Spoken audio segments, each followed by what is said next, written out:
ఊపిరి మాత్రమే వినపడాలి నాకు. మీరు వచ్చింది ఎందుకు? చూసేది వినటం, స్వామీజీతో 4 మాటలు కంటి నిండా చూడటం,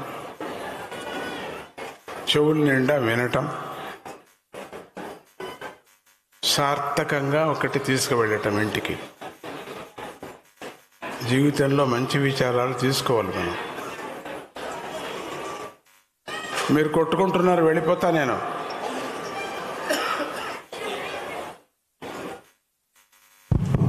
జై గురుదత్త. మీరేం ప్రయోజనం లేదు చెప్పి. ఇన్నిసార్లు చెప్పించుకోకూడదు.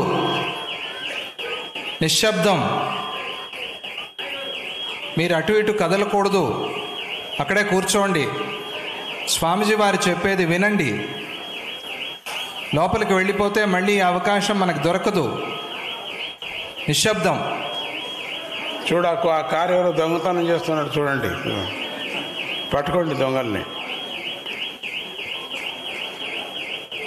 మనం వచ్చింది జీవితంలో భగవంతుడు ఏదైనా తీసుకువెళ్ళని పుట్టించాడు. జన్మరాహిత్యం చేసుకోమని పుట్టించాడు. మీరెంత నాస్తికులైనా, ఎంత దేవుడి మీద నమ్మకం లేకపోయినా, ఊరికి తినటం, తిరగటం, చచ్చిపోవటం అయినప్పటికీ భగవంతుడు చాలా కరుణామయుడు. చాలా కరుణ స్వామికి ఉంది. మిమ్మల్ని అంతా ఉద్ధరించటానికి ఆయన చాలా ప్రణాళికలు వేసుకున్నాడు. మాటి మాటికి మీకు చెప్పటానికి మాస్టర్ గారిని, అంటే గురువు గారులని ఎంతో పంపించాడు. సృష్టి అయినప్పటి నుంచి జరుగుతుంది. మొదటంతా మనల్ని సృష్టి చేసినప్పుడు అప్పుడు దేవతలు అడిగారు, పరమాత్మ మనుషులుగా పుడితే పాపం చేస్తారు, పాపంతో మళ్ళీ పుడతారు, మళ్ళీ పాపం చేస్తారు, మళ్ళీ పుడతారు, హీన స్థితికి వెళ్ళిపోతారు. గరుడ పురాణం చదివితే మనకు భయం అవుతుంది మన జీవితం. అట్లా అయిపోతాం మనం. జీవులంతా కూడా వీళ్ళని కాపాడేది ఎవరు, వీళ్ళకి గతి ఏంటి అన్నప్పుడు విరుగుడు పుట్టించాడు. విరుగుడు అంటే గురువు గారు. వీళ్ళందరికీ రాహిత్యం చెప్పటానికి, మంచి మార్గము చూపటానికి నేను గురువుని సృష్టిస్తాను, నేనే అవతారం పొందుతాను అని పరమాత్ముడు చెప్పాడు. విష్ణు రూపంగా, శివరూపంగా, బ్రహ్మరూపంగా మొట్టమొదటి గురువు దత్తాత్రేయుడుగా పుట్టారు. అవతారం, దత్త అవతారం. అది పరమాత్ముడి యొక్క అవతారం, ఇంకెవరిది చిల్లర అవతారాలు కాదు అవి. సాక్షాత్ 3 శక్తులు, త్రిగుణాలు చేరుకొని పుట్టినటువంటి అవతారం దత్తుడిది. బుద్ధిమంతులైన వాళ్ళు దత్త ఉపాసన చేస్తారు. పండితులు దత్త మంత్రాన్ని చదువుతారు. యజ్ఞం చేసేటువంటి మహాత్ములు దత్తుణ్ణి నమ్మి మంత్రం చెప్తారు. మనమే చిల్లరోళ్ళు. మనం దత్తుడనే మనకెవరికి తెలియదు. దత్తుడు అంటే మహావిష్ణువే అవతారం. అది అన్నమాచార్యుల కీర్తనలో 33వ కీర్తనలో నువ్వు దత్తుడుగా ఉన్నావని ఆయన పొగిడారు. ఎవరిని? వెంకటరమణ స్వామి. మీరు చదవండి కావాలంటే. నువ్వే దత్తుడు అన్నారు.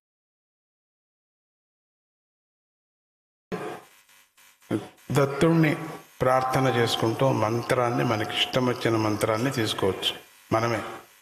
మనమే గురువులు అయిపోవచ్చు. అటువంటి శక్తి దత్తుడికి ఉంది. మహావిష్ణువే, ఇంకెవరికి కాదు. అది నిన్న అనఘవ్రతం చేస్తున్నారు అక్కడ.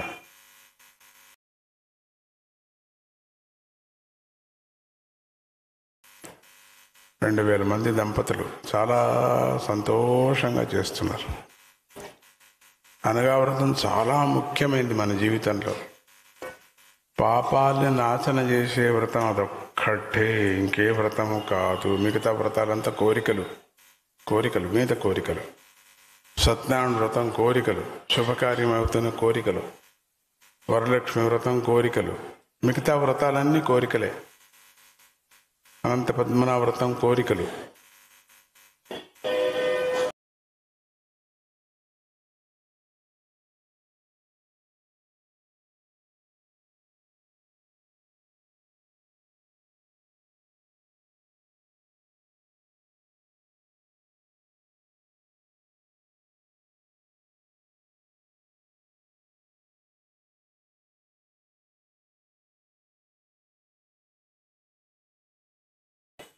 స్వామి చుట్టూ నిల్చొని మనకు సహాయం చేస్తున్నారు. అందుకని దత్తాత్రేయుడి యొక్క పీఠాపురంకి వెళ్ళండి. అక్కడ దత్తాత్రేయుడి యొక్క 8 కలశాలు, రాతి కలశాలే పెట్టాం. వెళ్ళి దర్శించవచ్చు మీరు. అట్లనే బిహెచ్ఎల్కి వెళ్ళండి మీరు. హైదరాబాద్ దగ్గర అనగా దత్త దేవస్థానం అదొక్కటే ఉండేది, ఇంకెక్కడా లేదు.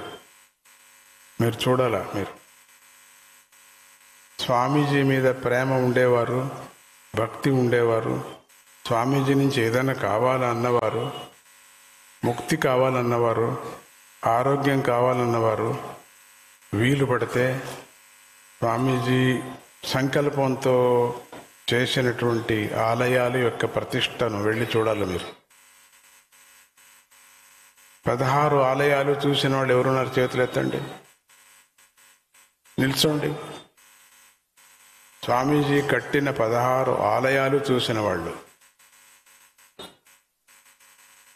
1, 2, 3 ఉన్నారు ఈ సభలో.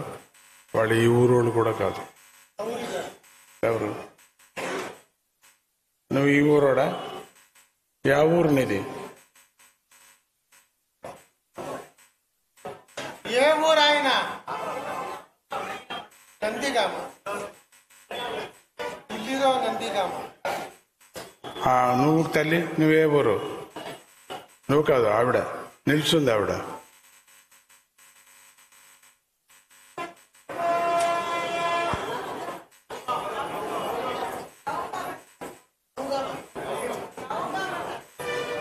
నౌకమ్మ తల్లి.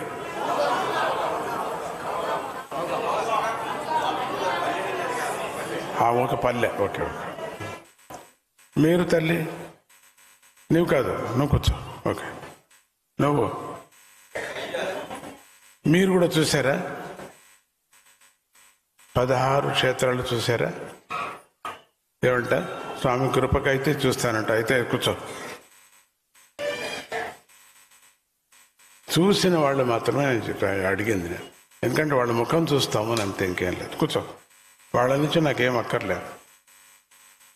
అదృష్టం ఎంత బాగుంది చూడండి. నవనాథ క్షేత్రాలు స్వామీజీ స్థాపన చేసింది ఎవరు చూశారు?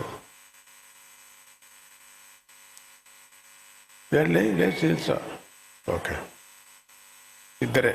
కూర్చోండి. కొత్తగా హోటల్ పెట్టారు, ఎవరు చూశారు? ఇక్కడెక్కడ హోటల్ ఉంది, చేతులు ఎత్తండి. కొత్తగా ఇంట్లో దెబ్బలాడిన వాళ్ళు ఎవరు? ఎత్తండి చేతులు.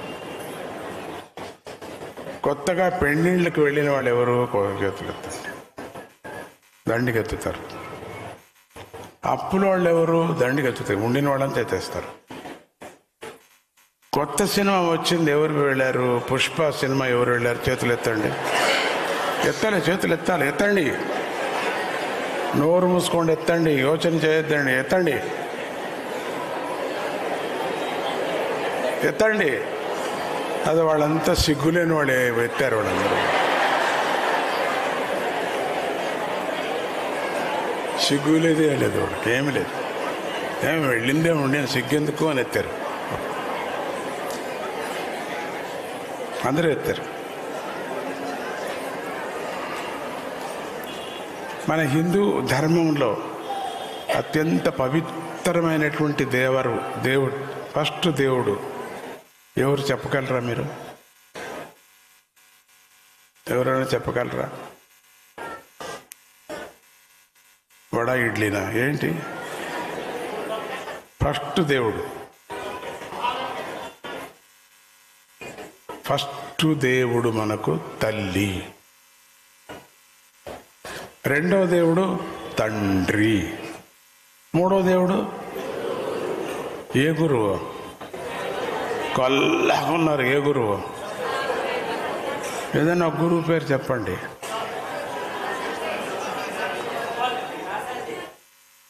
వాళ్లకు తగిన గురువు గారు ఒప్పుకున్నా. ఆ గురువు ఏమిస్తాడు మనకు? మేడలు, మిద్దెలు, లారీలు, కొత్త కారు, 5 పిల్లలు, మీసాలు ఇచ్చేవాడు. ఆయనే కదా నిజమైన గురువు మనకు.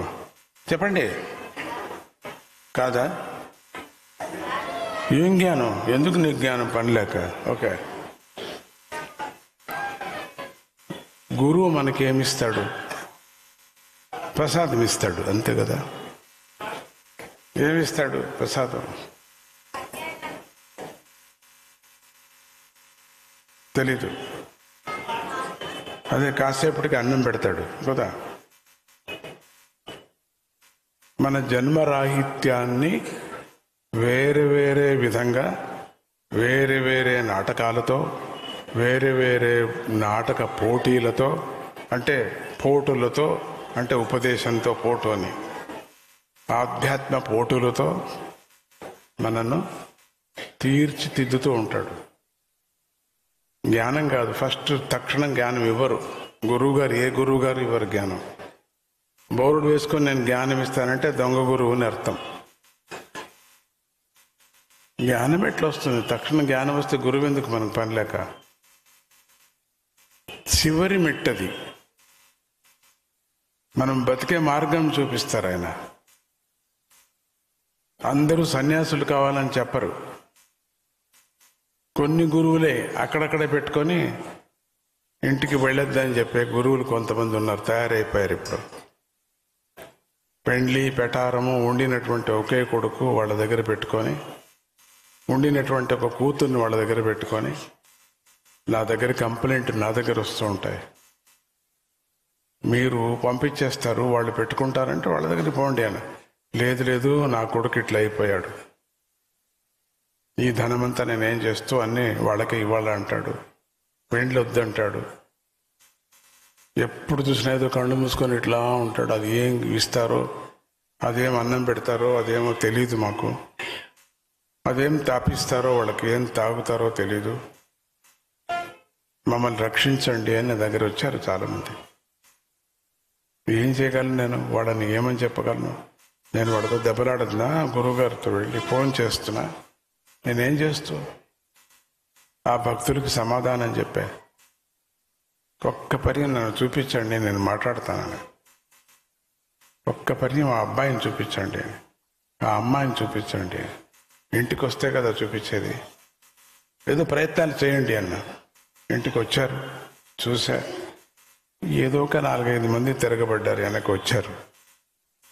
అట్లా గురువు తన దగ్గరే పెట్టుకొని వాళ్ళకి అది ఇస్తాను ఇది ఇస్తానని అట్లా మనము ఈ ప్రపంచం సంసారం నుంచి దూరం కాకూడదు. సంసారంలోనే ఉండాల. జనాభివృద్ధి కావాలా. సంసారంలోనే నా స్వామి చుట్టూ ఉన్నారు, అందరికీ పెళ్లి చేశాను నేను. 2-3 తప్పితే వయసు అయిపోయింది వాళ్ళకు, ఎవరు పిల్లల్ని ఎవరు లేకపోతే వాళ్ళకు చేస్తూ సంసార తాపత్రయాలు వాళ్ళకు రాకోకుండా, సంసారంలో పడి రోగాలు రాకుండా, మనస్సులో స్పర్ధలు రాకుండా సంసారం బాగా చేసుకొని బాగా ఉన్నారు మా దగ్గర అందరూ. ఇమీడియట్గా చేస్తూ ఉంటా.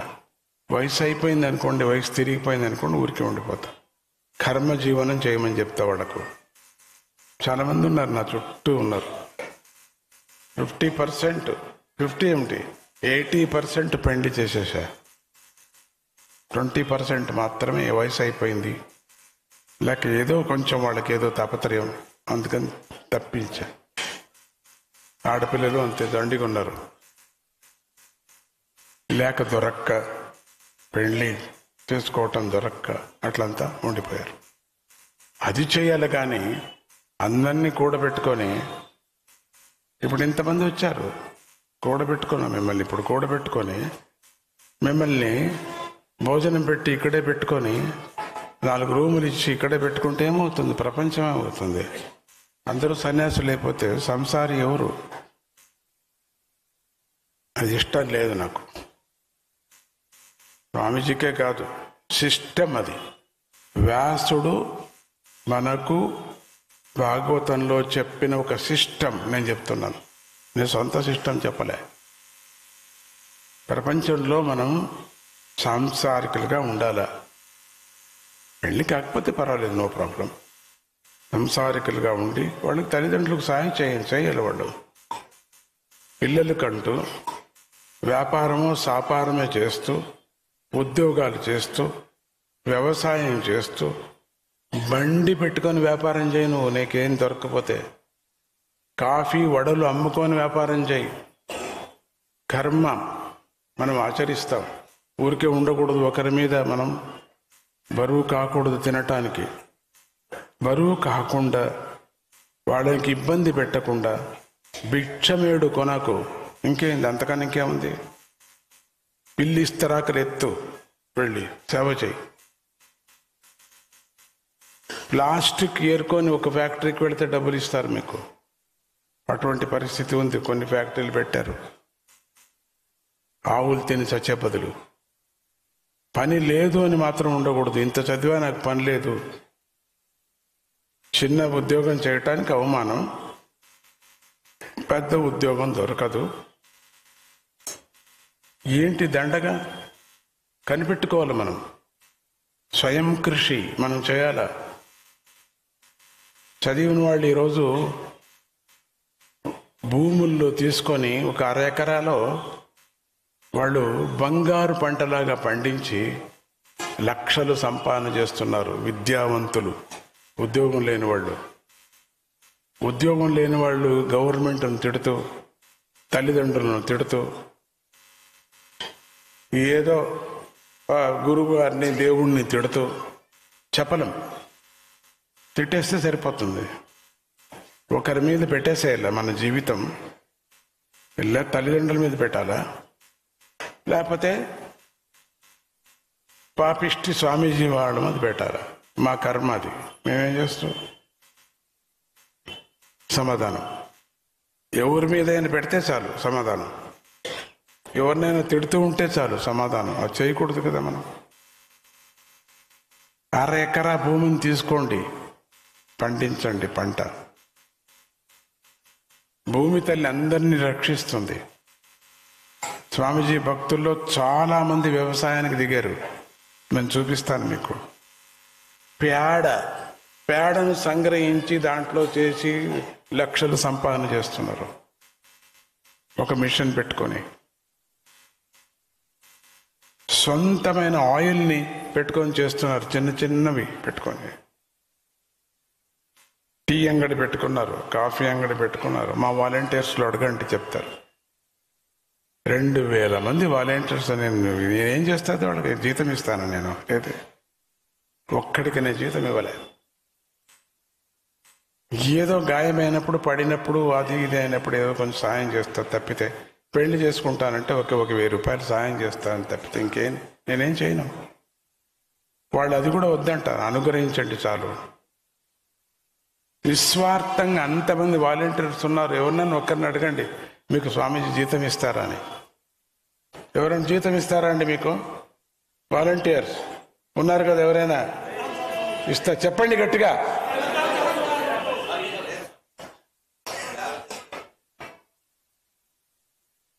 నేను అడుగుతాను, మీకు జాబ్ ఉందా లేదా, జాబ్ ఉందా లేదా. కొంతమందికి జాబ్ కూడా ఇప్పించడం కూడా జరిగింది మా హ్యూమన్ సర్వీస్లో. అట్లా కొంతమంది నా దగ్గరికి రాండి మైసూరుకి, సుఖవనంలో కావాలా నాకు, పక్షులు సేవ చేయండి, మీకు దంపతులు ఉన్నారా, ఎక్కడా లేదా, రాండి నా దగ్గరికి. కొన్ని ఆశ్రమాల్లో దంపతులు కావాలా మాకు, అక్కడ ఉండండి. స్వకార్యం స్వామికార్యం 2 అవుతుంది. మీ జీవితం బంగారంగా ఉంటుంది.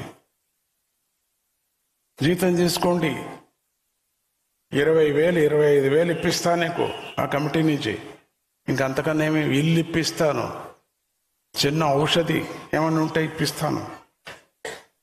ఈ సభలో ఎవరైనా ఉంటే రావచ్చు, ఇప్పటికీ రెడీగా ఉన్నా నేను.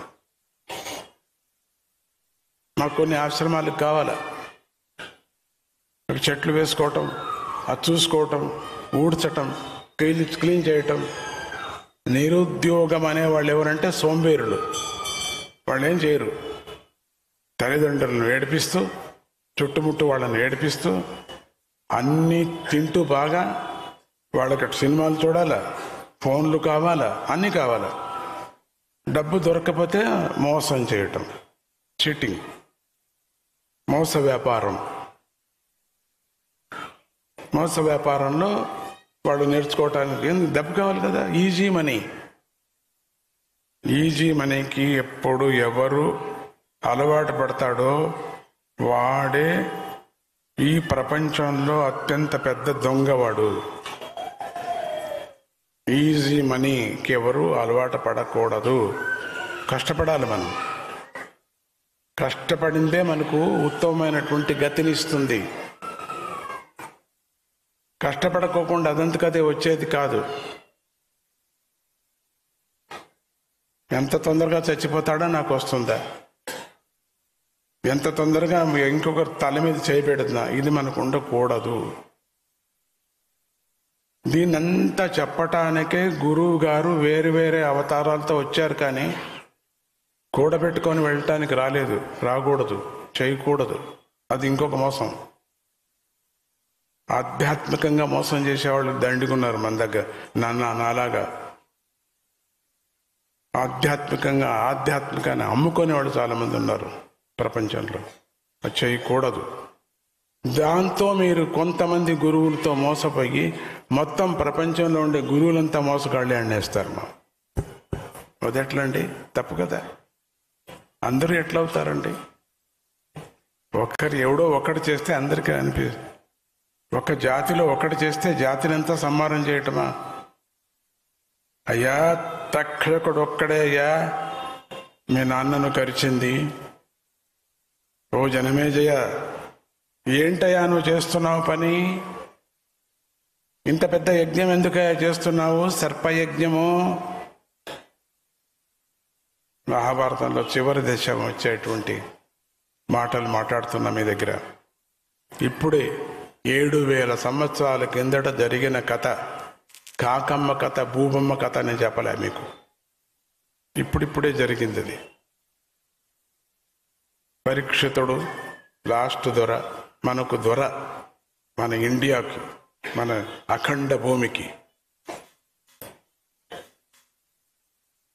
వాళ్ళ కొడుకు జనమేజయుడు యోచన చేశాడు, మా నాన్నగారు ఎక్కడ పడ్డాడో తెలియదు.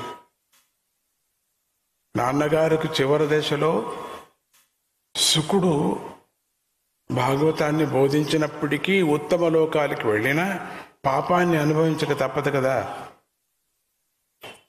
గురువుగారిని అవమానం చేశాడు, చచ్చిన పామును వేసేశాడు. అహంకారంతో చచ్చిన పామును మెడకు వేశాడు. అది చూసి తట్టుకోలేక కొడుకు శాపం ఇచ్చాడు, నువ్వు పాముతోనే మరణం పొందుగాక. అది పేర్లు వేరే ఉన్నాయి, అదంతా మనకు అక్కర్లే. 7 రోజుల్లో చావు నువ్వు అనేసాడు. 7 రోజుల్లో మనం ఏం చేస్తామండి? ఉత్తమమైనటువంటి రాజు, మనలాగా చిల్లర కాదు వాడు, బుద్ధివంతుడు, జ్ఞానవంతుడు, భక్తుడు. ఏం చేశాడు? కానీ చుట్టూ ఉండినటువంటి వాళ్ళు మంత్రులంతా ఆయనకేం చేశారు?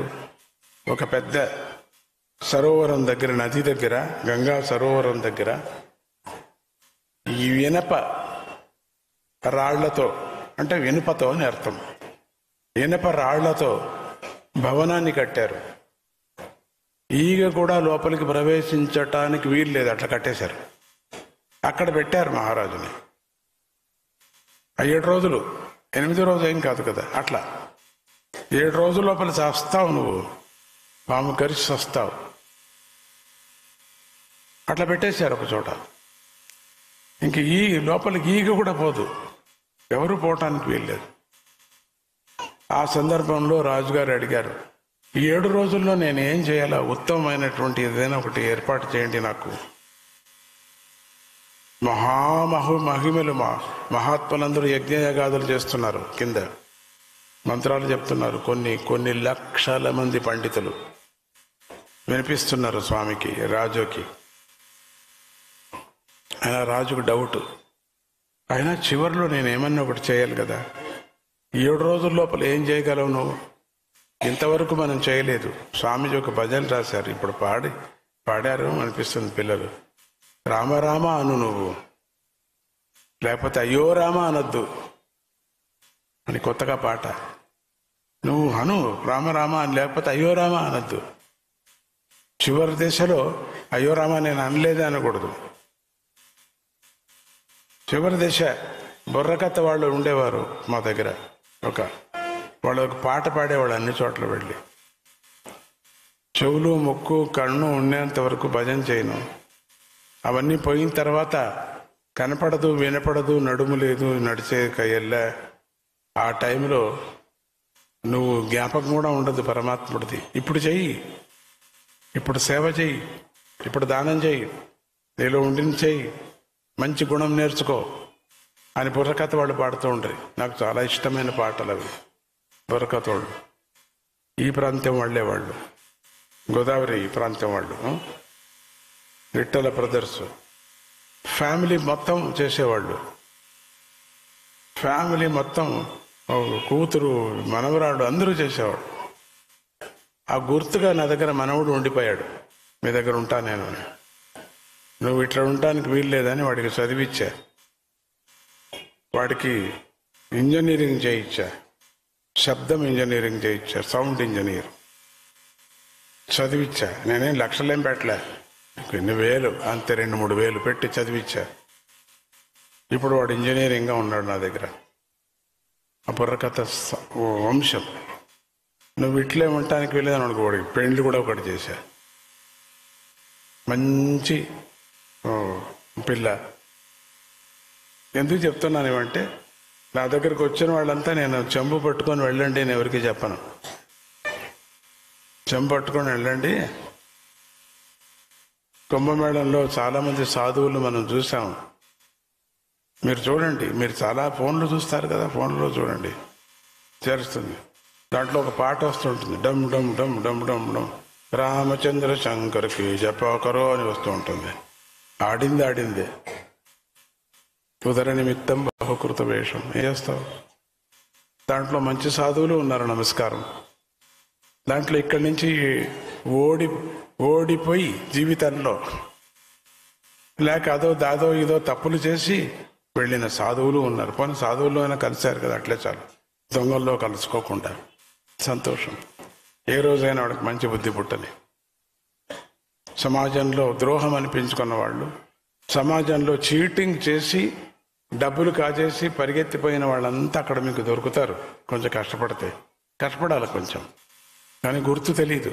జుట్టు పెంచుకుంటారు, చాలా పెద్ద జుట్టు, తెలీదు. విభూతి వేసుకుంటారు మొత్తం. కానీ దాంట్లో నాగసాధువులు చాలామంది మంచి వాళ్ళు ఉన్నారు. 80% సాధువులు మంచివాళ్ళు. వాళ్ళకి నమస్కారం చేస్తాం, వాళ్ళ ఆశీర్వాదం మనం తీసుకుందాం. ఎక్కడి నుంచి వస్తారో తెలియదు.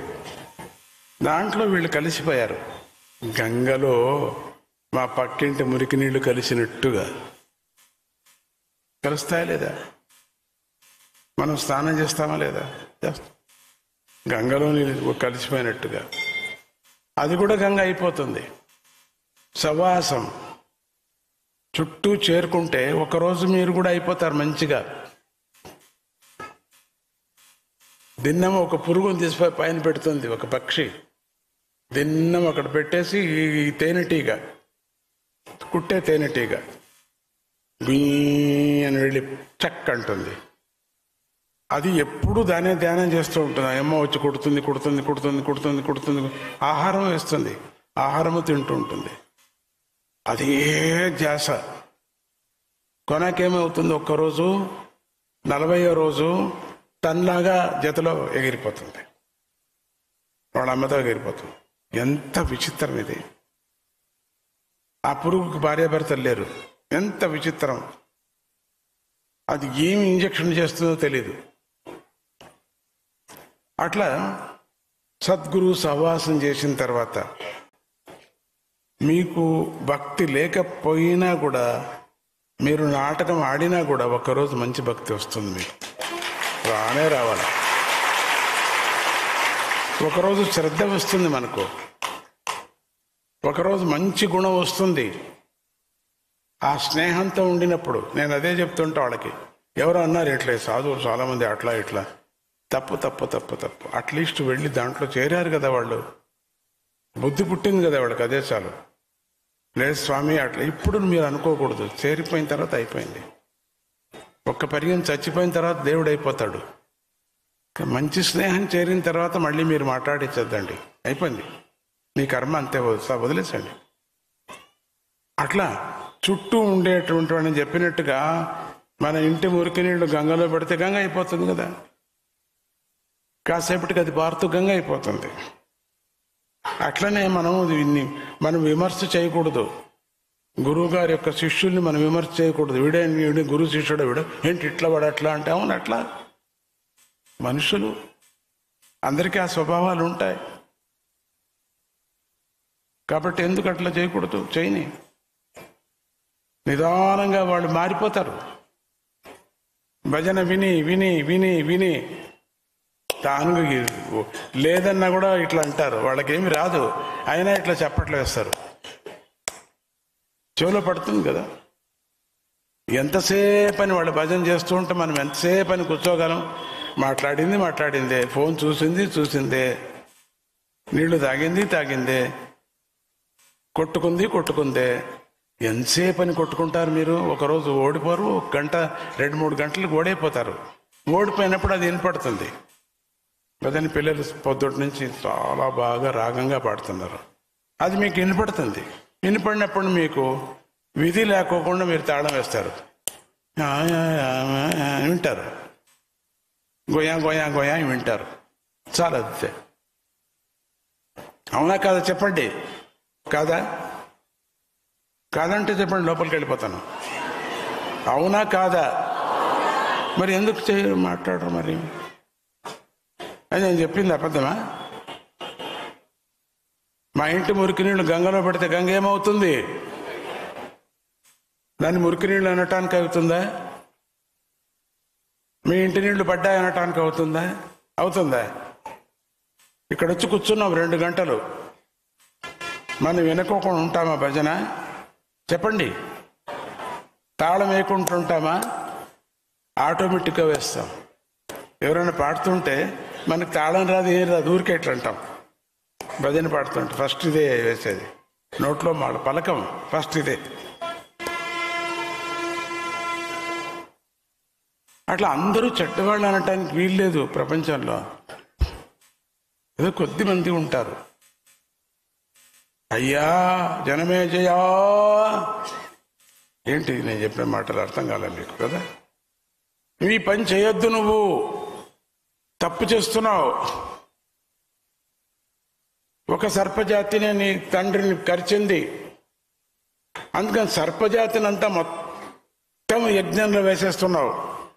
పిలుస్తూనే వచ్చి పడేవాళ్ళు యజ్ఞంలో. కొన్ని కోట్ల కోట్ల కోట్ల కోట్ల సర్పాలు అన్ని పడ్డాయి, పడి మాడిపోయాయి, అంతా అడ్డగించారు. పరీక్షిత్తు అంత పని పెట్టుకొని పైన వెళ్ళి అక్కడ భాగవతాన్ని విన్నాడు సుఖమహర్షితో 7 రోజులు. శౌనకాది ఋషులందరూ వచ్చారు. అయినప్పటికీ ఆ మరణం తప్పించుకోలేదు, శాపం కదా అది. ఒక పండు తీసుకుపోతూ ఉంటే పండు వెళ్ళింది. దినం పండు తినేవాడు ఒకటి, వాళ్ళే పండించేవారు, ఇంకెవరిది పండేది కాదు. వాళ్ళ తోటలోనే పండి దాన్ని నానా అవస్థలు పడి చూసి పంపించేవారు. దాంట్లో చిన్న కీటకంగా వెళ్ళాడు దర్శకుడు.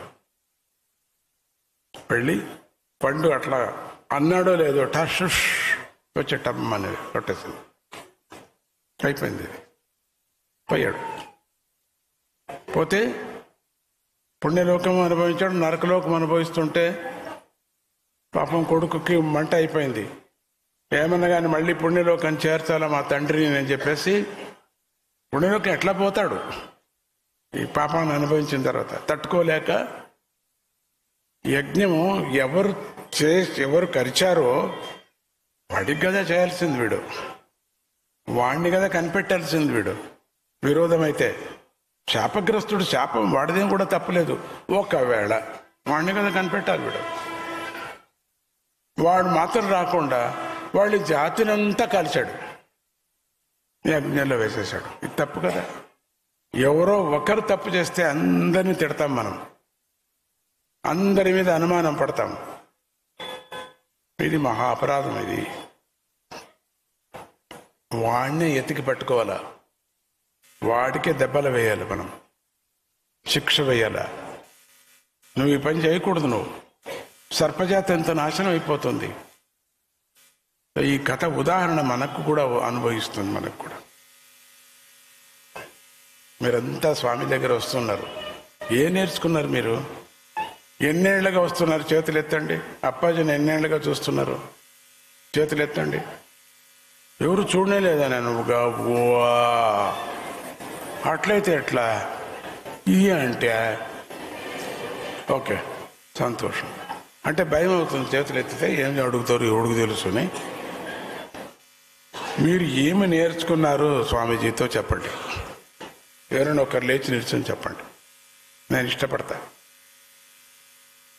మైక్ ఇవ్వరా? ఏమి నేర్చుకున్నారు? ఈయన నీట్గా డ్రెస్ వేసుకొని నేర్చుకున్నావా నువ్వు? ఏం అటు చూడండి, అట మైక్లో చెప్పండి. నువ్వేం నేర్చుకున్నావు? మంచి భోంచేసి బాగా నీట్గా డ్రెస్ చేసుకుంటావా? ఏం నేర్చుకున్నావు చెప్పు.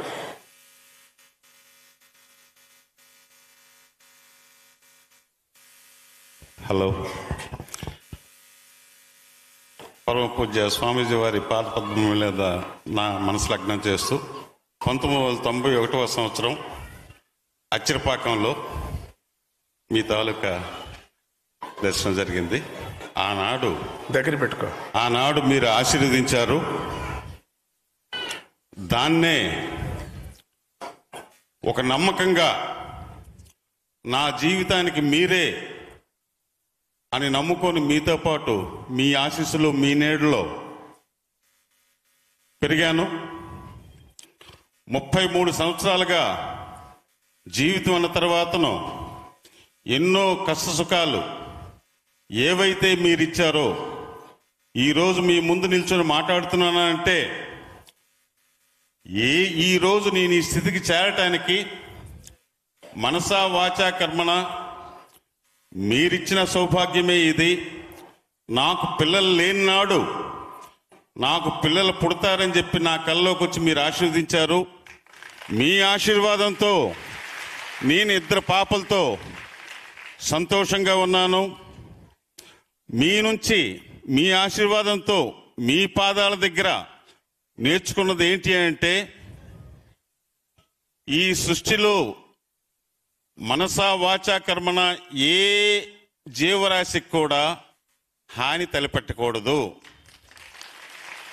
మనం ఓర్పు, సహనము, సంయమనముతో వ్యవహరిస్తూ సమాజంలో అందరితో పాటు ఈ సమాజంలో మీరు ఈ సమస్త జీవకోటికి వివిధ స్థానాలు కల్పించారు.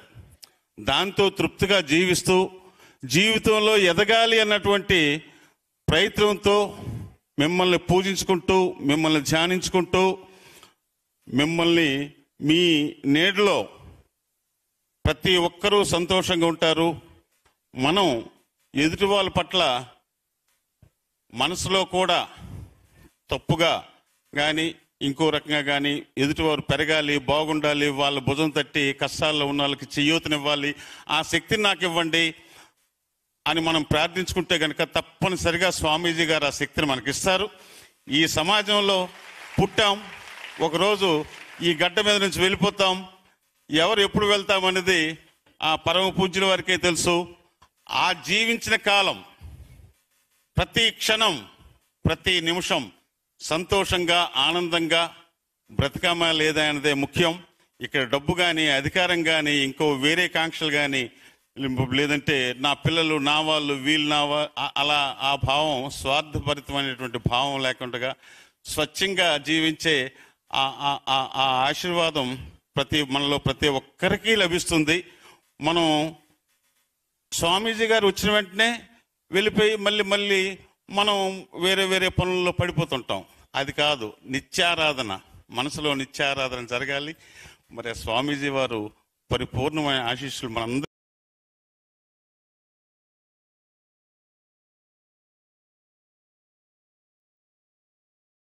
మనందరిపైన పుష్కలంగా వెదజల్లుతారు అని చెప్పి మనస్ఫూర్తిగా భావిస్తూ సెలవు తీసుకుంటాను. బాబయ్య అని పిలుస్తాను నేను. నా తండ్రి వాళ్ళ తండ్రి గారిని బాబయ్య అని పిలిచేవారు, నాన్న అని పిలిచేవాళ్ళు కారు. ఎందుకో ఒకరోజు పుట్టింది. స్వామీజీ గారిని వివిధ పేర్లతో మనం పిలుస్తాం, కానీ నన్ను బాబయ్య అనే పిలాలి.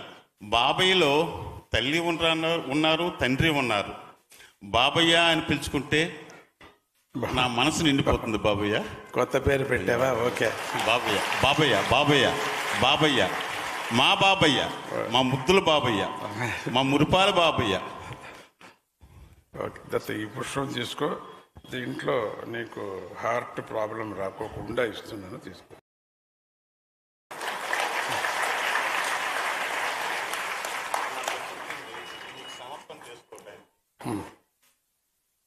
దా తీసుకురా.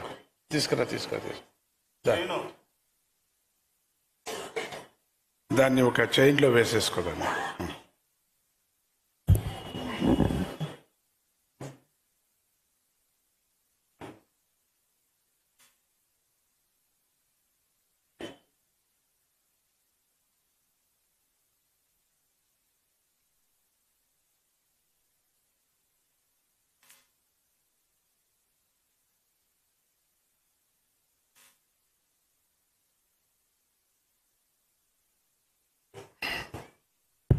చూసారా, మనం చెప్పలేము, అందరూ అదే నేర్చుకున్నాము, లేదని కాదు. చెప్పేంత ధైర్యం మనకు లేదు. కాబట్టి మనసులో మనకుంది అనేకమైన భావనలు, అనేకమైనటువంటి స్వామీజీతో సంబంధం. ఒకటి చెప్పలేము మనం. ఇంత మిరాకిల్స్ మన జీవితంలో జరిగాయి. మైకులో వచ్చి చెప్పే శక్తి మనకు లేదు అనే జనం దండిగా ఉన్నాం ఇక్కడ. అందుకనే స్వామీజీ వెంట పడ్డాం అందరూ కూడా. చాలా సంతోషం. అట్లా ఎవరైనా ఒక్క తప్పు చేస్తే అందరినీ మనము శిక్ష పడకూడదు, అట్లా జనమేజయుడికి చెప్పింది. అప్పుడు ఆపేశాడు సర్పయాగం. అందుకని ఆ సర్పయజ్ఞంలో ఉండినటువంటి నాగులంతా కూడా బతికారు. నాగదేవతను మనం పూజిస్తే అన్ని కర్మలు పోతాయి, అన్ని వ్యాధులు పోతాయి. ముఖ్యంగా నాగదేవత అంటే సుబ్రహ్మణ్య స్వామినే. ఇప్పుడు చెప్పాను వాళ్ళకి, దంపతులకి వళ్ళీ దేవసేన సమేతంగా సుబ్రహ్మణ్య స్వామిని కూడా ప్రతిష్ఠ చేసుకోండి అని చెప్పా. చాలా అందంగా ఉంది. తర్వాత ఈ ఆలయం అంతా పైకి తీసుకువెళ్ళాలని చెప్పేసి ఒక ప్రోగ్రాంలో ఉన్నారు అందరూ కూడా, మన ట్రస్టీస్ అందరూ కూడా. అప్పుడు 2 హాల్స్ చేసుకోవచ్చు ఇక్కడ అనేది కూడా ఉంది. ఇప్పుడు అనుమతి ఇచ్చాను, దాన్ని కరెక్ట్గా ప్లాన్ చేయండి, వెళదాము. వెళ్ళేటట్టుగా మెట్లు కూడా వెళ్ళేటట్టుగా చూడండి, కింది నుంచే దిగేటట్టుగా కూడా చూడండి అని చెప్పాను. బాగుంటుంది. ఎందుకంటే నాగావళి నీళ్లు ఎక్కువ వస్తూ ఉంటాయి కదా, మనకు అప్పుడప్పుడు ప్రాబ్లం ఉంది కదా. మనం ఈ ఆశ్రమానికి ఏదైనా చిన్న సేవ అందరూ చేస్తాం. ఇప్పుడు ఉండేటువంటి మాకు ఈ ఒక కమిటీ మెంబర్స్ చాలా జోరుగా ఉన్నారు, చేయాలని ఎంతూజియం చాలా ఉంది. స్వామీజీకి ఏదైనా మళ్ళీ రప్పించుకోవాలనే ఒక హఠం ఉంది అందరికి కూడా. అది కావాలి, హఠం ఉంది. ఎప్పుడు మనం చేస్తుంటే 10 మంది సహాయం చేస్తారు మనకు. వాళ్ళు రాలేదు, వీళ్ళు ఇవ్వలేదు, వీళ్ళు ఇస్తానని చెప్పి ఇవ్వలేదు, వద్దు, అందుకే వాళ్ళకి ప్రాప్తి లేదు, అట్లంతా అనుకోకూడదు. మన చేతనైంది మనం చేస్తూ ఉంటే అదే వస్తుంది, సముద్రం కలిసిపోతుంది. ఇది వాళ్ళు కూడా చేస్తారు, వాళ్ళకు కూడా అనిపిస్తుంది. ఈరోజు ఒక అన్నం పెట్టి ఒక సాంబారు పెట్టామనుకోండి, దాతకు అనిపిస్తుంది ఏంటి ఒక్క సాంబార్ పెట్టావు, రేపు నేను అన్నదానం చేస్తాను, 2 కూరలు ఎక్కువ పెట్టాలా? తప్పేముంది దాంట్లో? పెట్టచ్చు 2 కూరలు. ఏంటి 2 కూరలు పెట్టావు, తీపి ఏదైనా ఒకటి పెట్టాలా అని ఇంకొక దాత వస్తాడు, నేను చేయిస్తాను అంటాడు. బీద వాళ్ళు ఎంతోమంది ముందుకొచ్చారు, అన్నదానం నేను చేస్తానంటారు. సో ఈ ఆశ్రమంలో అన్నదానం జరుగుతూ ఉండాల. ఆకలిగా ఉన్న వారికి ఒక ముద్ద పెట్టాలి. ఇక్కడ భక్తులే ఉండొచ్చు. అన్నదానం అంటే బీద వాళ్ళకి వెళ్ళి చేయాల్సిన పని లేదు. మన ఇంట్లో అన్నదానం ఇంట్లో తిన్నా కూడా దాన్ని దానం కింద లెక్క పెడతాం. ఎందుకంటే ప్రతి నిమిషం మనకు జీవితం ఉండాలి కదా మనం. సో అది మనం జీవించాలి కదా. మనం దానం చేస్తున్నాం ప్రాణానికి. మనం చేయకపోతే హఠంగా ఉండిపోతే పోతుంది ప్రాణం. సో దాన్ని బతికిస్తున్నాం, ప్రాణాన్ని బతికిస్తున్నాం. అన్నము ప్రాణము, అన్నమే బ్రహ్మ. మనకు అన్నం లేని ప్రాణి ఏదీ లేదు ప్రపంచంలో. ప్రాణులకు, వీధి కుక్కలకు సాయం చేయండి. పాపం అనిపిస్తుంది. ఈరోజు మీరు టీవీలో చూస్తున్నారు, ఆ ఊర్లో కుక్క పిల్లల్ని కరిచింది, చూస్తున్నారా లేదా? ఎందుకు? కారణం ఏంటి? ఆహారం లేనిది దాండ్లకు, పిచ్చి పెట్టింది దాండ్లకు. వేరువేరే ఆహారాన్ని తిని అవి పోయాయి. ప్రాణిదయ సంఘం వాళ్ళు పట్టుకోవటానికి వీలు లేదంటారు. మరి అట్లే పెడితే మన పిల్లల కష్టం. మనం ఒక్కొక్కరి తిరగలేం రాత్రిపూట. సో దాంట్లోకి ఒక ముద్ద పెడితే అవి పిచ్చి రాదు, దాంట్లోకి సరిపోతుంది. ఆవులకు కూడా అంతేనే. ఎవరో ఆవులను వదిలేస్తారు, ప్లాస్టిక్ తింటుంటాయి. దాంట్లోకి ఒక ముద్ద ఏదాన్ని పెట్టి ఒక 4 పండ్లు ఇస్తే అవి తినవు. ఎన్నో గోశాలలు పెట్టుకున్నారు నా భక్తులు చాలామంది. వాళ్ళు అక్కడ పంపిస్తూ ఉంటాం కొన్ని గోవులు. మీరు కూడా పని చేయండి, గోశాల పెట్టుకోండి, గోవులను రక్షించండి. ఉండినటువంటి గోవులు అంతరించిపోతున్నాయి. ఇవి కూడా గోవులు కూడా అంతరించిపోతున్నాయి.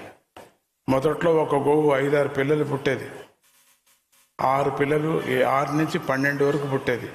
ఇప్పుడు క్యాలిక్యులేషన్ సైంటిస్ట్ వాళ్ళు వేశారు, 3 నుంచి 4 పుట్టేది ఎక్కువ మంచి ఆవులకి అనేది వచ్చేసింది. సో అంతరించిపోతుంది అదంతకదే. భగవంతుడే చేస్తున్నాడు నియంత్రణ, మనం చేయాల్సిన పని లేదు. సో అంతరించిపోయేటువంటి గోవుల్ని రక్షిస్తాం.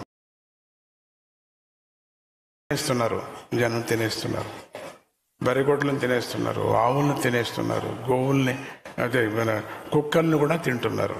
చైనా వాళ్ళు కుక్కలు తింటున్నారు, నక్కలు తింటున్నారు, బొద్దింకలు తింటున్నారు, నల్లులు తింటున్నారు, పేర్లు తింటున్నారు. తిననటువంటి లేదు ఒక్క మనిషిని తప్ప. అది కూడా ఒకరోజు తింటారు. కలియుగం దగ్గరికి వచ్చింది కదా. కలియుగం దగ్గరికి వెళుతూ నేను ఆ కథ చెప్పాను కదా. అన్నదానం చేయని వాడి పరిస్థితి ఏమైంది? తన చేయి తానే కొరుక్కొని తిన్నాడు కాశీరాజు. ఎక్కడ అన్నదానం చేయలేదు కాశీరాజు, తన చేయి తానే కొరుక్కున్నాడు. అన్నంలో దొరకలేదు అక్కడ. మనం ఇక్కడ ఏం చేస్తామో అక్కడ రెడీగా ఉంటుంది మనకు. జ్ఞాపకం పెట్టుకోండి. ఒక ముద్ద ఎవరికైనా పెట్టామనుకోండి, అక్కడ ఒక ముద్ద రెడీగా ఉంటుంది. ఒకే ముద్ద, మరుసటి రోజు ఉండదు. మనం అందుకని అప్పుడప్పుడు అన్నదానం చేయాలి. మనం బియ్యంలో మన పేరు రాసి పెట్టి ఉంటుంది, పరమాత్ముడు రాస్తాడు. అంటే ఇప్పుడు వెళ్ళి బియ్యం చూడొద్దండి, ఏదండి నా పేరు ఏదండి, స్వామి చెప్పారు నా పేరు కనపడటం లేదా అనొద్దండి. అట్లా రాయటానికి వీల్లేదు, భగవంతుడు రాస్తాడు. మనం తింటున్నాం. సద్భక్తులైన మీరందరూ కూడా పాపం స్వామీజీ ఏం చెప్పినా వింటున్నారు, తిట్టినా వింటున్నారు, మంచి మాటలు చెప్పినా వింటున్నారు, భజన చేసినా వింటున్నారు. మహాదర్శనం అని పేరు పెట్టారు ఇప్పుడే. అందుకని మీకు అందరికీ నేను మహాదర్శనంగా మాట్లాడుతున్నా. అదే తృప్తి. తన్నుకోవటము, విసురుకోవటము, ఒకరినొకరిని తొక్కటము కాదు ముఖ్యం. అది కాదు మహాదర్శనం. వైకుంఠ ఏకాదశి రోజు ఏమి తన్నుకొని చచ్చారు ఎంతోమంది. ఎవరికి చెడ్డ పేరు? అంతా వెంకటరమణ స్వామి మీద వేశారు, తప్పు. కమిటీ మీద వేశారు, తప్పు. మన మీద మనం వేసుకోవాలి. మనకు క్రమశిక్షణ ఉండాలా, నిబ్బరం లేదు మనకు. నేనే ఫస్ట్ వెళ్ళాలా, తొందరగా వెళ్ళిపోవాలా. అదేమవుతుంది? నిరపరాధులను తొక్కేస్తాం. పాపం కాళ్ళు చేతులు లేని వాళ్ళకి అందుకని ఇక్కడ అడిగారు, దేవస్థానం దర్శనం చేయలేదని బాలస్వామి అడిగారు. అవును నాయన, వస్తూనే చేయాలి, నాకు ఆశగా ఉంది. రాత్రి చూసావు కదా, అటు ఇటు జనము, దుమ్ము, తొక్కిచలాట. నేను ఎక్కడికి అక్కడికి వెళ్ళలేను, అందరినీ ఖాళీ చేస్తే నేను వెళ్ళి చూస్తానని చెప్పాను. వాళ్ళు మాత్రం ఉండని ఇక్కడ దాతలు వెళ్ళి సమాధానంగా దర్శనం చేశాను. రాత్రి చేయలేదు నేను. మీరు వదలరు కదా, తొక్కుకుంటే మీకు ఇష్టం, తొక్కుకొని అర్జెంటుగా లోపలికి వచ్చి ఒక ప్రసాదం తీసుకుంటే ఇష్టం. అట్లా ఇవ్వను నేను, ఇంకా ఇవ్వదలుచుకోలేదు. అనుకున్నా ఇది చేస్తే బాగుంటుందని. వాలంటీర్స్ ఎంత చెప్తారు పాపం. కొనాకు మీరే అంటారు, అక్కడ క్రమశిక్షణ లేదు, ఎవరికి అడిగేవాళ్ళే లేరు అంటారు. మీరే తోసుకొని, మీరే కింద పడి, మీరే గాయం చేసుకొని గాబరా అయిపోయి ఉండిన మేనేజ్మెంట్ని తిడతారు. బాగలేదు కదా అది. మీరు తప్పు చేసి వాలంటీర్స్ మీద నెట్టేస్తే ఎట్లా అండి? వాళ్ళు చెప్పిన మట్టు వినాలి కదా. చెప్తే అప్పుడు ఏం కాదు. లైన్ నిల్చోండి, దూరం పోనంటే పోరు. ఒకటి వచ్చింది తాపత్రయం. అన్ని ఆలయాల్లోనూ అదే, అన్ని గురువుల దగ్గర ఇదే. అందుకని నాకు భయం, రాను బయటికి, వద్దు పో. ఇప్పుడు కమిటీ మెంబర్స్ మాత్రమే చూడటానికి రెడీగా ఉన్నా. వాళ్ళకి ప్రసాదం ఇవ్వాలా. వాళ్ళకి ఎంతో చెప్పారు, అనౌన్స్ చేశారు. ఆయన ఎందుకు చెప్పాడో తెలియదు. కమిటీ మెంబర్స్ రమ్మని చెప్పారు. మీ ఒక పాటు లేచి నిల్చొని ముఖం చూపించండి. కమిటీ మెంబర్స్ అందరూ కూడా జనానికి చూపించండి. కొత్త వాళ్ళు, పాత వాళ్ళు అందరూ చేరుకున్నారు ఇక్కడ. కమిటీ మెంబర్స్ చూపించండి ముఖం. వాళ్ళకి నాకు కాదు, నన్ను చూశాను, ఎన్నో మాటలు చూశాను మిమ్మల్ని.